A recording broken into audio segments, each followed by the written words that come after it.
Hi, welcome to Fun and Friends. Hello. I'm Avalon. I'm Sabrina. And I'm Jasmine. And welcome to our channel. It's kind of been a while. As we got And Chewy. Oh, yeah, Chewy. Chewy's right there. Yeah, it's been a minute. Lots have happened. She went on vacation. I got to set up I wouldn't my really call classroom. it vacation for me. I went to visit family and work. Yep. I got a cast. Dinosaurs. Yeah, Dinosaurs. dinosaurs. Except there's one that we have absolutely no idea what it is. So we'll put it on Instagram and you guys can help us figure out what kind of dinosaur it is. Honestly, I think it looks like a chicken. Like a rotisserie chicken? It is a very lazy attempt at a half stegosaurus, half ankylosaurus. Yeah, I don't know. Anyway, we'll put that on the Instagram. You guys can help us decide what it is. Yeah, but I don't even remember what chapter we're on. All right, What chapter are we so on? recap of the last chapter, because I reread it before this recording. We had a lovely cockroach college where Agatha shapeshifted into a cockroach and was doing classes for Sophie to help get her up to the number one villain, because then Tedrose would grant any wish she wanted. And the hope was that if she got her kiss from her prince, they would get to go back home. And at the end of the chapter, when Tedrose meets up with Sophie in fox forms on the bridge, she actually delays the kiss that he offers, and when she goes back, she throws Agatha off of her fur coat because she's still in a cockroach form. And Agatha has realized that Sophie has zero intention of ever going home. Kind of feel like a betrayal. She kind of feels betrayed and hurt.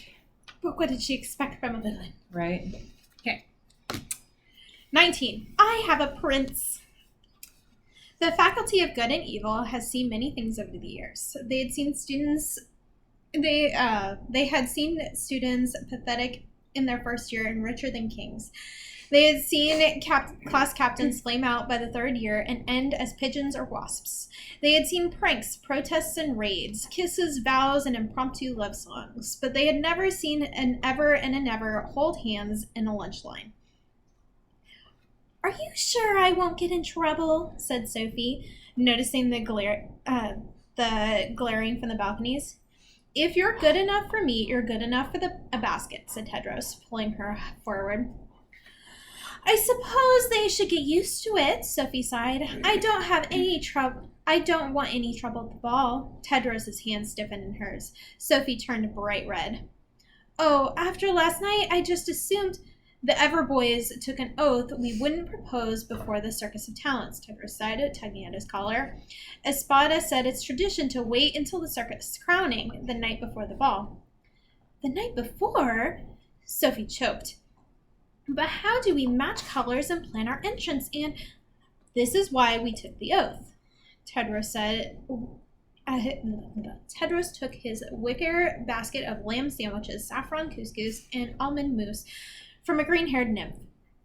"And one for my lady as well." The nymph ignored Sophie and held out a basket to the next Ever. Tedrose seized the handle. "I said one for the lady." The nymph tightened its grip on the basket. "Lamb is hard to digest anyway," Sophie fretted, but the prince held on until the nymph surrendered the basket with a grunt. Tedrose handed it to Sophie. "Like you said, they better get used to it." Her eyes widened. You'll take me? You're so beautiful when you want something." Sophie touched him. "Promise me," she said, breathless. "Promise me you'll take me to the ball." Tedrose looked down at the soft hands holding the laces of his shirt. "All right," he exhaled finally. "I promise. But tell anyone, and I'll pull a snake in your corsage." With a squeal, Sophie threw herself into his arms. She would plan her gown after all. With that, the one ever and one never storybook enemies in body and soul sat hand in hand under a towering oak. Tedrose suddenly noticed all the Evers glaring at him, stunned by his disloyalty. Sophie saw Nevers, who had preached to her for weeks about villain pride, glower at her betrayal. Tensing, she and Tedrose bit into sandwiches at the same time. "Is the witch still contagious?" Tedrose said quickly. "It's her first day back in class." Sophie glanced at Agatha, hunched against the tree, staring right at her. We didn't really talk. Leech, isn't she? Seems she's brains to the beauty. Little did she know you have everything. Sophie swallowed. It's true. One thing for sure, won't be picking that witch in a challenge again. How do you know? Because now I found my princess and I won't let go. Said her prince, gazing into her eyes. Sophie suddenly felt sad. Even if it means waiting a lifetime for a kiss, she said, almost to herself. Even if it means waiting a lifetime for a kiss, Tedros answered, taking her hand. Then he cocked his head. I'm assuming this is a hypothetical question. Sophie laughed, buried her head on his shoulder in time to hide the tears. She'd explain one day, when their love was strong enough. On the balconies of the two schools, the faculty watched the lovebirds nuzzle in the sun. The good and evil teachers gave each other dark looks and went back to their chambers. Sitting in chilly shade, Agatha didn't make any sudden moves either. Like the teachers, she knew this romance was doomed. Something was in their way, something Sophie had forgotten, something called trial by tale. To win a trial by tale is one of the greatest honors for the School of Good and Evil, Pollux declared, headed back next to Castor on the massive dog's body. With the 15 forest group leaders behind him, Pollux peered down at the students gathered after breakfast at the Theater of Tales. One year, we sent best evers and nevers into the Blue Forest for a night to see who lasts until morning. To win, a student must survive both the schoolmaster's death traps and the other side's attack. The last ever or never standing at dawn is declared the winner and given 5 additional first-place ranks. Pollux raised his nose sturdily. As you know... This reminds me of the Harry Potter tournament stuff. Like with all, yeah, and they go into that maze, and then Robert Pattinson dies, and I was so upset. Hey, spoiler for other people. It's been out for almost 2 decades. I'm sure people have seen it. What? You've never seen or heard of Harry Potter? What?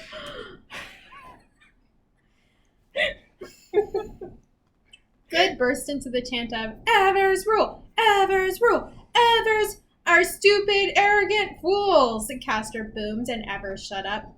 Now a week from today, each forest group will send its top ever and never into the trial, Pollux sniffled. But before we announce the competitors, let us briefly review the rules. Heard Beatrix took first in good deeds yesterday, Chadwick whispered to Tedros. That never girl turning you soft. You try mending a dove wing with strength, Tedros retorted, and his face softened. Do you boys really hate me? Can't be messing with a never mate, Chadwick said, gray eyes stern, even if she is the fairest, smartest, and most talented girl in school. Doubt sank Tedros into his seats. He bolted upright. I can prove she's good. I can prove it in the trial. Beatrix or Agatha might have the group spot, Chadwick said. Tedros's chest tightened. He caught Sophie beaming at him with the evil pews. Their future together depended on him making the trial. How could he fail her? According to the rules, there can be more than one winner of trial by tale, said Pollux. However, those who last until dawn must split the first place ranks. Thus, it is in your interest to eliminate your competition. Naturally, the schoolmaster prefers a single winner and will conjure as many obstacles as he can ensure it. You know what it reminds me of? Hunger Games. Yeah. That's what I was thinking when you brought up Harry Potter. I was like... I totally forgot about Hunger Games. So, my favorite one was the second one. That one was a good one. Yeah, where it's like the clock. Yeah. Yeah. For the rest of the week, all classes will be dedicated to preparing those 15 evers and 15 nevers for the night in the Blue Forest. The dog continued as the students twittered over who it would be. In-class challenges will be restricted to those competitors only. Those with the worst scores for the week will enter the trial first. Those with the best will enter significantly later. This is, of course, a tremendous advantage. The less time you spend in trial by tale, the more chance you come out alive. Students stopped talking. Pollux realized that he said, and he forced a laugh. It's a figure of speech. No student dies at the trial. How ludicrous. Castor coughed. But what about the competition is completely safe? Pollux said, smiling down at the children. You will each have a flag to surrender. If you find yourself in mortal danger, drop it to the ground and you will be rescued unharmed from the Blue Forest. You will learn more about the rules in your various classes, but now I concede the floor to the forest group leaders who will announce the season's trial competitors.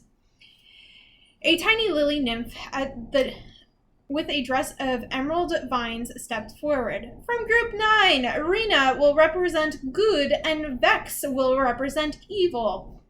Rena curtsied to Evers' cheers while Nevers grumbled about Vex and his pointy ears. We're lucky to be in a weak group. An ogre announced Tristan and one-eyed Arachne from Group 7, followed by more leaders who named dark-skinned Nicholas and Annadel from 4, Kiko and a green-hued Mona from 12, Giselle and Hester from 6. Sophie goggled at Tedros, though through it all, dreaming of life as his queen. Would Camelot have enough closets? Mirrors? Cucumbers? Then Yerba stepped forward. Sophie looked over at Tedros and Beatrix, both hanging on the gnome's next words. Please let them beat the sour cream puff, she prayed. From Group 3, Tedros will represent good, Yerba said. She exhaled in relief. And Sophie will represent evil. Sophie massaged her ears. She'd heard wrong, surely. Then she saw the smirks. Suppose that's the problem with dating a villain, Chadwick said. It's all love and kisses until you have to kill him. Tedros ignored him and focused on his plan to prove Sophie good. Thank God his father was dead, he thought, sweating through his shirt. What he was about to do would have stopped his heart. As Evers left through the west doors and Nevers through the east to trek back to Sophie, Sophie remained shell-shocked in a blackened pew. A shadow moved into hers. All I ask is that you stay out of my way. Hester breathed, breath chilled to the back of her neck. And here you are, number one villain, making fools of us all. Well, you forgot a villain's story doesn't end with a happily ever after, dear. So let me remind you of how it ends. First you, then your prince, dead. Cold lips grazed Sophie's ear. And that's no figure of speech. Sophie whipped around. No one was there. She jolted to her feet, slammed into Tedros, screamed, and collapsed into his arm. She's gonna kill us. You, then me, or me, then you. I can't remember the order. And you're a never, and I'm a never, and we must fight each other. We fight with each other. Sophie blinked. We do? Everyone will know you're good if I protect you, said Tedros, still a bit sweaty. Only a true princess can earn a princess shield. But they'll target you. Everyone thinks I'm evil. Not if we win, Tedros said, grinning. They'll have to make you an ever. Sophie shook her head and hugged him tight. You are my prince. You really are. Now go win your challenges so we can enter the trial at the same time. You can't be there without me. Sophie drained blood. But what? You're the best never by a mile. I know, it's just... Tedros held her chin up, forcing her to look into his crystal blue eyes. First place in every challenge. Deal? Sophie nodded weakly. We're a team, said Tedros, dimpling, and with a last brush of her cheek, he left through the Everdoors. Sophie trudged across the stage to the Neverdoors. Paused. She turned slowly. Agatha sat in the pink pews all alone. I told you I belong here, darling, Sophie sighed. You just wouldn't listen. Agatha said nothing. Maybe the schoolmaster will let you go home alone, Sophie said. Agatha didn't flinch. You need to make new friends, Agatha. Sophie smiled gently. I have a prince now. Agatha just stared into her eyes. Sophie stopped smiling. I have a prince. She slammed the door behind her. In uglification, Manly asked the competing 15 Nevers to conjure a disguise that would scare off an Ever at first sight. Hester's potion made her whole body explode with spikes. Anadel's turned her skin so thin all her blood vessels sheen through. Meanwhile, Sophie bashed tadpoles to give herself shingles again, but however, made herself a spiral horn and glittering horse's tail instead. Because what's scarier to a princess than a unicorn, snarled Manly.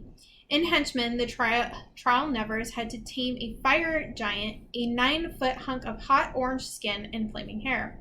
Sophie tried to read its thoughts, but all its thoughts were in giant. Luckily, she remembered some of the giant words Annadelle had taught her. Fire giant. And why shouldn't I kill you? Sophie.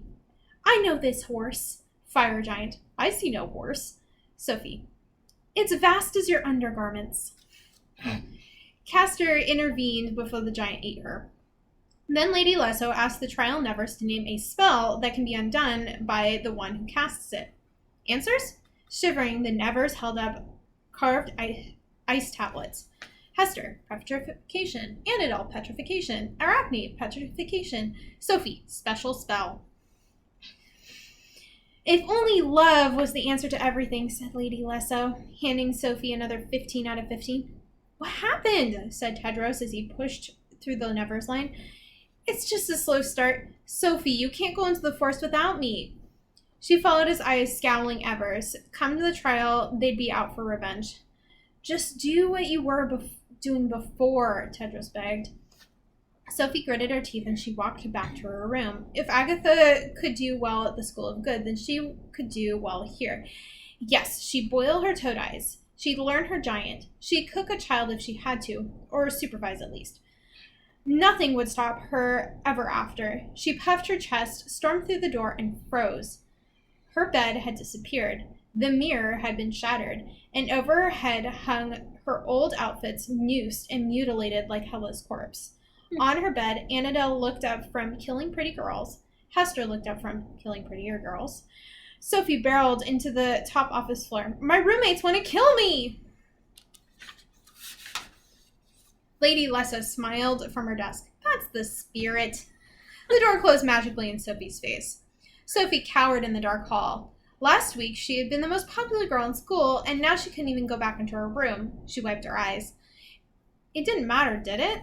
Soon she'd be switching schools, and all of this would be behind her. She had the boy every girl wanted. She had her prince. 2 stupid witches were no match for true love. Voices echoed from above. She ducked into the shadows. Hester said whoever kills Sophie during the trial will be her hench captain next year, Arachne said as she descended the steps. But it needs to look like an accident or we're going to be expelled.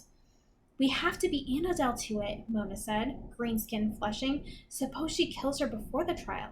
Hester said during the trial. Even Vex and Brone know that. Did you hear her plan to kill her? They searched the good lake and found some leftover eggs. That girl is so dead. I can't believe we listened to that traitor's lectures, Mona seethed. Next thing you know, she'll have us wearing pink and kissing Evers. She humiliated us all, and now she'll pay, Arachne said, narrowing her eye. 14 of us. One of her. Odds are in her favor. Their cackles peeled through the damp stairwell. Sophie didn't move in the dark. It was just her roommates. The whole school wanted her dead. There was nowhere safe to hide. Nowhere except... At the end of the dark, stale hall, the door to room 34 cackled open after the third hard knock. 2 beady black pupils peered out. Hello, handsome, Sophie crooned. Don't even try it. You're a prince lover. You're a 2-timer. You're a... Sophie held her nose, breezed by Hort, and locked him out of her new room. Hort pounded and wailed outside for 20 minutes before Sophie finally let him back in. You can help me study until curfew, she said, spritzing the room with lavandula. But no sleeping here. This is my room, Hort sulked, plopping to the floor in black pajamas dotted with frowning green frogs. Well, I'm here, aren't I? And the boys and girls can't be roommates, so certainly it can't be your room, said Sophie, tucking into his bed. What a narcissist. Where am I supposed to stay? I hear the Malice common room is quite comfortable. Ignoring Hort's whimpers, Sophie sank into pillows and held a candle to her class notes. She had to win all of her challenges tomorrow. Her only hope to survive the trial was to go in with Tedros and hide behind the shield the whole time. To humiliate an enemy, turn him into a chicken. Banda parodistoli? She squinted. Is that right? Sophie, how do you know you aren't a villain? Hort yawned. hunching onto the burned floor. I look in the mirror, Hort. Your penmanship is foul. When I look in the mirror, I look like a villain. Probably means you are a villain. Dad told me villains can't love, no matter what. That's the unnatural and disgusting. Sophie made out scratchy words. To freeze and ever to ice, make your soul cold. So I definitely can't love, Hort said. Colder than anything thought possible. Then say these words. But if I could love, I'd love you. Sophie turned. Hort was snoring softly on the floor, button flap lit up with angry green frogs. Hort, you can't sleep here, she said. Hort curled up tighter. Sophie threw off her covers, stamped up to him. Take that pan, she babbled softly. Oh, take that pan, she babbled softly. Sophie watched him, shivering and sweating in his little ball. She slid back under the musty covers, candle to notes. She tried to study, but his snuffles lulled her into a trance, and before she knew it, it was morning. The second day went as well as the first, with Sophie earning 3 more last places, the third of which came in henchmen, when she couldn't make her finger glow in time to disarm a stink troll. She could see veins swell in Tedros's neck as he yanked her through the lunch line holding his nose. Should I lose on purpose, or do you want to go into the trial 3 hours early? I'm trying as hard as I can. The Sophie I knew doesn't try. She wins. They ate in silence. Where's your fairy godmother now? Sophie heard Beatrix crow. Across the field, Agatha did homework with Kiko. Back turned completely. The next day, the challengers went their first two sessions being fitted for their trial uniforms. Dark blue tunics of silky iron mesh and matching hood wool cloaks, lined with red brocade. With 30 students in the same cloaks, it would be impossible to tell Evers from Nevers, even if one could see blue cloaks in the blue forest. Then, when it came to clothes, Sophie was normally at full attention, but today she had her head buried in Hort's notes. Lady Lesso's class was next, and she needed a first place. A villain kills for one purpose, to destroy its nemesis, and the one who grows stronger when you grow weaker. Only when your nemesis is dead will you feel quenched, said this tight-skinned teacher, cackling through the aisle. Of course, since only the best nevers have nemesis dreams, most of you will venture your whole life without taking another's life. Consider yourself lucky. Killing requires the purest evil. None of you are pure enough to kill yet. Sophie heard grumbles in her direction. But since the trial by tale is a harmless exercise, Lesso smiled at her, why not prepare for my favorite challenge? It's a long chapter. This is a really long chapter. Holy. This is probably the only one we'll have time for. She conjured a phantom princess with brown curls, blushing dimples, and a smile sweeter than a baby's. Murder practice. Whoever kills the cruelest way wins. Finally, something useful, Hester said, eyeing Sophie's Sophie. gonna be like, shit. Uh-oh. Uh-oh. Spaghetti. Oh, no. Oh, no. Oh, no. Get that tic-tac stuff out of here. With the princess locked behind the door, the suspicions of strangers, the trial nevers had to be creative to kill her. Mona uglified herself into a peddler and gifted the princess poisoned lipstick. After Lady Lesso conjured a new maiden, Annabelle knocked on her door and left a carnivorous bouquet outside of it. Hester shrank back into a cute squirrel and offered her victim a glittery balloon. Why, thank you, the princess beamed as the balloon pulled her up and up and up into razor-sharp icicles hanging from the ceiling. Sophie closed her eyes through most of this. Who's next? Lady Lesso. Lovely. Lovely. Skewer. Who's next? Lady Lesso said. This would be a very grim movie. It would be. Well, It's they're going talking. to be. They're talking about making a Netflix series. Okay. So that'd it will cool. be. They better not tone it down. It needs to stay dark. It kind of. But it's like comical dark. Yeah. Yeah, dark humor. I'm just saying it's kind of like PG-13 vibes with this deadliness. Just saying. Definitely. Well, Netflix doesn't have So do you guys think she's gonna actually win any of them to help get her in not first? I can't say. Oh yeah, anything. you can't say. What do you think? if she's gonna win any? Yeah, so she's getting 15th place out of 15th place all the time, which will affect when she gets to go in. to the trials. Do you think she'll like win any of them at all? Yeah. Without her actually trying to, yeah. I think she will. Okay. Uh, She'll get like dumbass lucky for like Yeah. one or two of them. Yeah. I think this is the last one, but we'll Okay. find out in a minute. Who's next? Lady Lessa said, stealing a new princess behind the door. Oh, yes, you. She drummed her red nails on Sophie's desk. Sophie felt sick. Murder? Even if it was a phantom, she couldn't murder. The beast's dying face flashed and she blanched. That was different. He was evil. Any prince would have done the same. Another fail, it seems, Lady Lessa leered. Meeting her eyes, Sophie thought of Tedros losing faith in her. She thought of 14 villains convinced they were pure enough to kill, and thought of her happy ending slipping away. The Sophie I love doesn't try. Jaw set, she stormed to the door, past her surprise teacher, finger glowing pink, to freeze and ever to ice. She pounded on the door, make your soul cold. The door opened and Sophie's finger glow dimmed. It was her own face staring back at her, only with a long blonde locks she had before the beast. To win this challenge, she had to kill herself. Sophie saw Lady Lessa smirking in the corner. May I help you? Said Princess Sophie. Just a ghost. Sophie gritted her teeth and felt her finger burn once more. You look like a stranger, said the princess, blushing, colder than ever thought before. Sophie pointed her glowing finger at her. Mother said, never talk to strangers, the princess said anxiously. Say it. Sophie's fingertip flickered. She couldn't find the words. I should go. Mother's calling. Kill her now. Kill her now.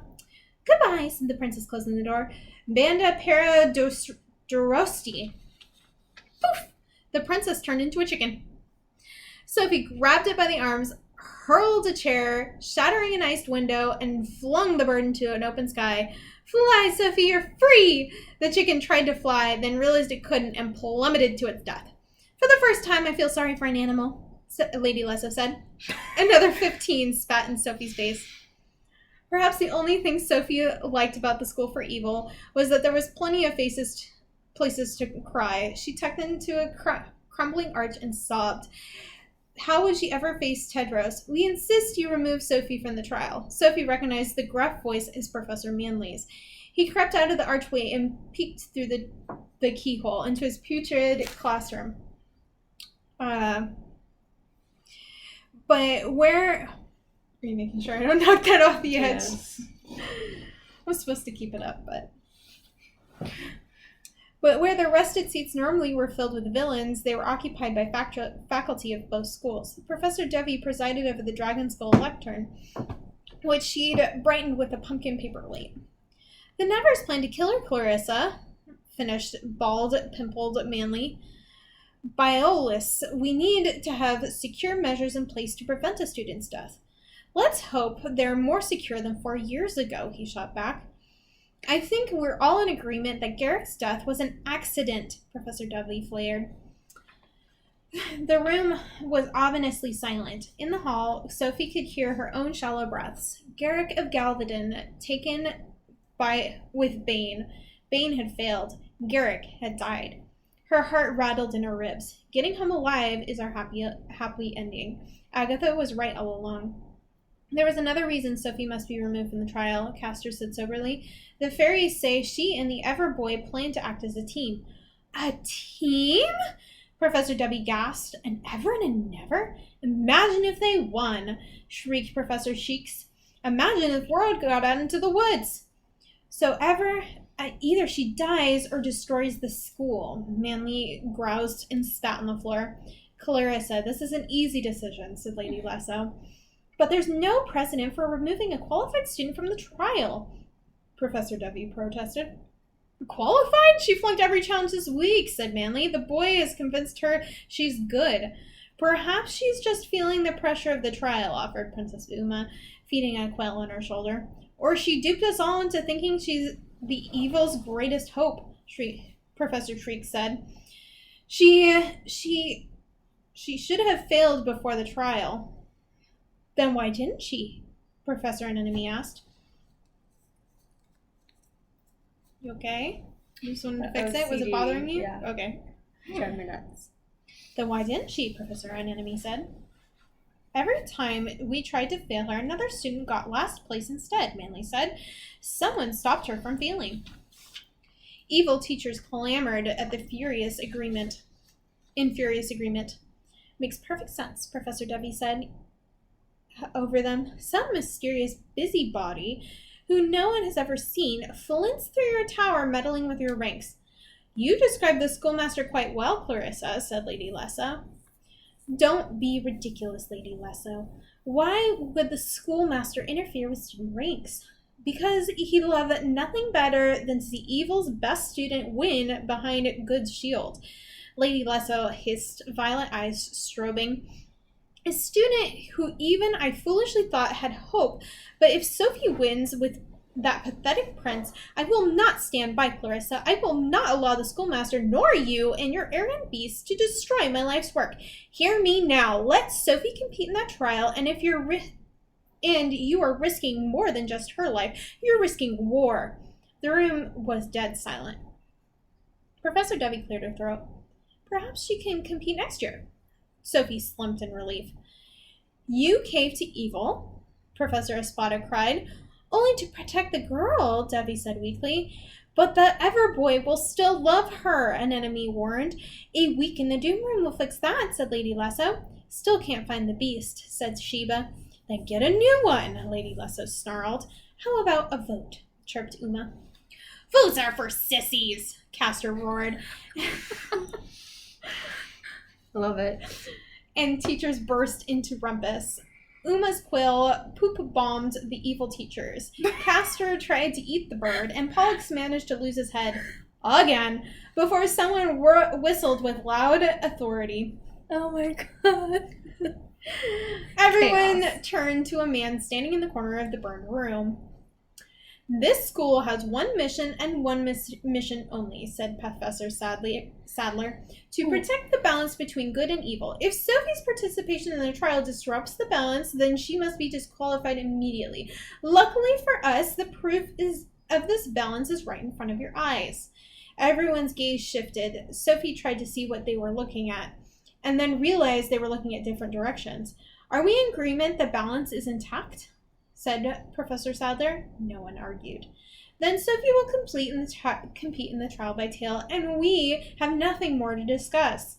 Sophie swallowed a scream. Always so sensible, August, said Lady Lesso, standing up. Thankfully, the girl's failures have ensured that she will spend most of the trial without the boy protecting her. Let us hope that she dies so brutally no one will dare repeat her mistakes. Only then will her story have an ending she deserves, perhaps one even fitting for a painting. She swept from the room, and the evil teachers followed her. Wow. Gruesome. Rude. It's an honor to have a story painting of yourself. Rude. Of your death. Rude. As the good faculty filed out, muttering to each other in pairs, Professor Dovey and Professor Sadler emerged at last. They walked in silence, her high-necked chartreuse gown rustling against the shamrock green suit. What if she dies, August? Clarissa asked. What if she lives? Said Sadler. Clarissa stopped. You still believe it's true? I do. As do I believe it's true the historian started her fairy tale. But that's impossible. It's lunacy. It's... Clarissa flushed with horror. This is why you intervened? On the contrary, I haven't intervened, Sadler said. Our duty is to let the story take its course. No, what have you... Professor Dovey's hand flew up to her mouth. This is why you send a girl to risk her life because you believe her superfluous prophecy? This is far more at stake than one girl's life, Clarissa. She's just a girl, an innocent girl, Professor Dovey gasped, welling furious tears. Her blood is on your hands. As she fled, sniffles echoed through the stairs. Professor Sadler's hazel eyes clouded with doubt. He couldn't see Sophie crouched next to him, trying to stop herself from shivering. Awash in the clearing's crinkly leaves, Kiko wrapped her shawl tighter and licked her spiced corn cob. So I asked every girl if they said yes to Tristan, and they all said no. So this means he has to ask me. He could go alone, of course, but if a boy goes alone to the ball, he only gets half ranks. And Tristan likes using the groom room, so he'll definitely ask me. Well, Tristan could ask you, but you told him to marry Tedros, so I don't think he likes you. I can't believe you said that, as if princes could marry each other. Then what would we do? Oh my good God. He asked everybody else besides her. That's so bad. That is. He literally asked everybody else except for Kiko, and she's like, "No, he has to ask me." She has the power. They told him no? Yeah, they turned him down. Rejection. Oh, okay. I thought that she had just asked them if Tristan had asked yet, because I thought all the boys made a promise that they weren't going to propose till after the trials. Yeah. None of them were going to ask a girl to the ball yet. I don't know. But- So I think she is just jumping the gun and asking, did he ask you yet? Did he ask you yet? But they all are telling her no because he hasn't asked yet because it's not after the trials yet. Fair enough. Because the only one who's broken that was the promise Tedros made. Yep. Makes sense. Agatha chomped on her corn cob to drown her out. Across the clearing, she saw Sophie and Tedros arguing furiously in the mouth of a tree tunnel. It looked like Sophie was trying to apologize and embrace him, kiss him even, but Tedros shoved her away. Are you listening to me? Agatha turned. Wait. So if a girl doesn't get asked to the ball... Wait. So if a girl does not get asked to the ball, then she fails and suffers a punishment worse than death. But if a boy goes to the ball, he gets half ranks. How is that even fair? Because it's the truth, Kiko said. A boy can choose to be alone if he wants, but if a girl ends up alone, she might as well be dead. Agatha swallowed. That's ridiculous. Something dropped in her basket. Agatha glanced up to see Sophie meet her eyes as Tedros dragged her into the Everline. As Kiko jabbered on, Agatha pulled a luscious pink rose bloom from her basket, then saw it was made of parchment. With the deftest care, she undid the flower in the lap of her dress. The note only had 3 words. I need you. Oh my God, finally. Wow. That was a long chapter, and we didn't even talk that much on that one. No, it still took us over 30, almost 40 minutes to get It was through a that long chapter. episode. Whoa. Well, I'm guessing Sophie was the one who wrote the letter saying, I need you. Yeah. Oh, is Agatha going to be a sucker and fall for that again, or For like the I think bazillionth she will. time. you think I she think will? she'll fall for it. I don't know. I think she's got like that internal like conflict, but like okay. I'll Yeah, just give maybe her- the death of Sophie on her mind will not let her Yeah. say no. Mm-hmm. But we've all been there, like with someone in our lives where We just keep giving them chances and chances Yeah. and chances Yeah. and chances. and All right, well, we'll see you guys for the next chapter. let us know what you think of everything that's happening down below, and we'll reply to it or mention it on our clips at the beginning of the episodes. And we'll see you then. Bye.